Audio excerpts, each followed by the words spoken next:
What a day. If you love chaotic, hard attack-inducing hockey, the Milano Cortina quarterfinals were definitely built for you. 3 out of the 4 games went to overtime. Late game rallies were the norm, and when the dust finally settled, the big 4 from Vancouver 2010 are the last ones standing. But for us in Vancouver, there's a bittersweet twist. Only one Canuck remains in the hunt for gold. We're breaking down Canada's miracle comeback and overcoming the loss of their captain, the heartbreak for Sweden, and the last man standing for the blue and green. Let's absolutely get right into it. Starting off with the big one, Canada versus Czechia. I like to call the Mitch Marner show. This nearly fell apart for Canada in the most agonizing way possible. Macklin Celebrini, he stayed hot, tucking his 5th of the tournament early, but the Czechs roared back. Pasternak finally showed up, and then the nightmare scenario happened.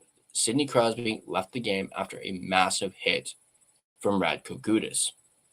Now, with the captain out, Nathan MacKinnon stepped up on the power play to tie it, but more drama was coming. The Czechs took a 3-2 lead on a controversial goal where they clearly had 6 skaters on the ice for way too long, but Canada found their heroes. Nick Suzuki tied it up, and then Jordan Binnington absolutely slammed the door shut on a Martin Necas breakaway to save the tournament. And then the man of the hour, Mitch Marner, splitting the defense, clinical finish, game over. It felt exactly like his Four Nations winner from a year ago. Clutch, pure clutch. Now all eyes are on Friday morning at 7:40 a.m. Pacific time against Finland, and everyone is holding their breath on Crosby's status, which we should have an update on by Thursday morning, from what I understand. Fingers crossed he'll be good to go, although I'm not hearing it's particularly good. I'm hearing that it might be an MCL injury and that he's going to have an MRI. So once again, fingers crossed that Crosby is going to be good to go and there's nothing too serious. But at the same time, you got to believe that if Crosby's out, Team Canada is going to be absolutely motivated to advance to the gold medal game and win the gold medal for Sidney Crosby, as we've seen the quotes from John Cooper, and the heart that Team Canada showed with the injury to Crosby, and how this potentially being Crosby's final Olympics, perhaps. And if that could very well be the case, they're going to want to win gold for Crosby if this is perhaps the final Olympics for number 87. Now we go from triumph and victory for Team Canada to heartbreak. Heartbreak, at least for Team Sweden. And also what I like to call the Hughes factor. On the other side of the bracket, it was a rough day for Sweden and Elias Pettersson. Pettersson only saw 9 minutes of ice time, basically stapled to the bench by Sam Hallam for the 3rd period. He did have a couple of bad turnovers in the 2nd period, which probably led to his benching. Sweden managed to force overtime with a late Mika Zibanejad goal, but then a very familiar face would end Sweden's tournament. Quinn Hughes buried the winner 3.5 minutes into OT to send Team USA through. It's a tough exit for Sweden, who just never really seemed to find their rhythm in Italy. Now, Slovakia awaits the Americans, and with the way that Juraj Slavkovsky has been playing in these Olympics, spoiler alert, he's been an absolute monster with 7 points in 4 games, 3 goals and 4 assists. This matchup is bound to be good, and we could very well maybe even see an upset. That is, would you even consider Slovakia an upset or a underdog when it comes to the U.S.? Let me know in the comments. I mean, the U.S. have yet to lose, and they very well could have against Sweden with how close it was and how dominant Markstrom was. Meanwhile, Slovakia, sure, they've suffered a single defeat in this tournament, but it was to the very same Team Sweden that the U.S. just beat. I guess we'll see. Let me know your predictions for the U.S. versus Slovakia in the comments down below, and who will get the game winner and who will be the standout in that game between the two sides. Speaking of Slovakia, the only game that wasn't a nail-biter, Slovakia absolutely dismantled Germany by a score of 6-2. Draisaitl and Stützle were completely neutralized. Each got a point, while Slovakia looked like a legitimate threat. Pavel Regina had a pair of goals for the Slovaks. Slavkovsky, as I mentioned, continued continued his dominance, picking up an assist.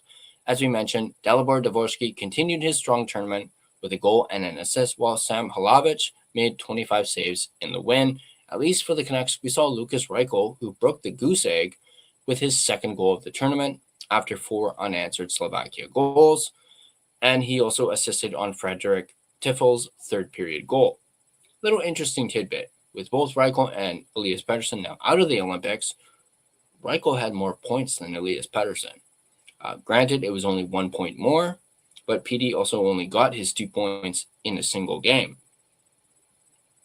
Not to mention, PD even had less points than David Kampf, which brings us to our last Canuck standing. While Canada was celebrating, Finland pulled off their own miracle against Switzerland, down 2-0 late in the third period. The Finns scored twice in the final 6 minutes to force, you guessed it, overtime. Arturi Lehkonen called game in the extra frame. This means Kevin Lankinen, who, despite having not played a single game in the Olympics, is officially the last Vancouver Canucks standing with a shot at Olympic gold. He'll be facing off against his NHL teammates' country when Finland takes on Canada this Friday. It's going to be a massive 48 hours for hockey. We've got the women's gold medal game between Canada and the U.S., technically this morning at 10:10 a.m. Pacific time, followed by the men's semifinals on Friday. Can Canada keep this momentum without Crosby? Can the women bring home gold for Canada? Will Quinn Hughes lead the States to the final? Will Uri Slavkovsky and Dvorsky shut down the Americans? Once again, let me know your predictions in the comments down below. And let's finish this off with a quick visual recap of all the games that we just talked about. We'll start off, as I mentioned, with the big one. Canada 4-3 over Czechia. You had the U.S. 2-1 over Sweden.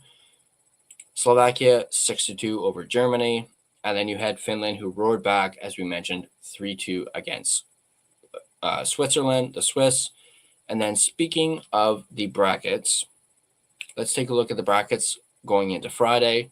As you can see there, Canada taking on Finland, USA taking on Slovakia, with the winners of these two games going on and advancing to the gold medal game, where the two losers will, of course, compete for the bronze medal. And, of course, the loser of the gold medal game will get silver. Once again, let me know your predictions for who do you think is going to make it to the gold medal game. Do you think it's going to be a Canada versus USA showdown? We already have the women going toe-to-toe with the women's US for the gold. Will the men follow suit? Let me know in the comments down below what you guys think. And of course, I'd like to finish off this video by thanking the sponsors of this video, starting off with Gassy Jack Art, maker of that artwork you see behind me. And you guys can check them out yourselves at GassyJackArt.com. I'd also like to thank my other sponsor, none other than DraftKings Sportsbook, which is an official sports betting partner of the NHL. DraftKings Sportsbook, an official sports betting partner of the NHL, is built for the fastest game on ice. With player props and live betting, every shift, every shot, every save gives you options to get in on the game with DraftKings Sportsbook. New customers bet just $5, and if your bet wins, you get $300 in bonus bets instantly. Download the DraftKings Sportsbook app and use code THPN, that's code THPN, to turn $5 into $300 in bonus bets if your bet wins. In partnership with DraftKings, the crown is yours. Gambling problem? Call 1-800-GAMBLER. In New York, call 877-8-HOPE-NY or text HOPE-NY. In Connecticut, call 888-789-7777 or visit ccpg.org.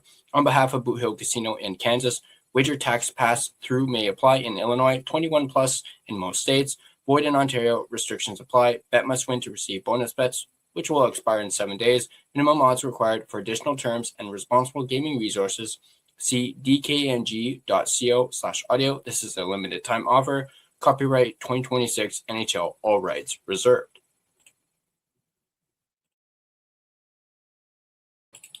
This video has been a presentation of both DraftKings Sportsbook as well as the Hockey Podcast Network. Be sure to check out the network for your favorite podcast covering your favorite team at thehockeypodcastnetwork.com, the home of hockey podcasts, where it's every team, everywhere.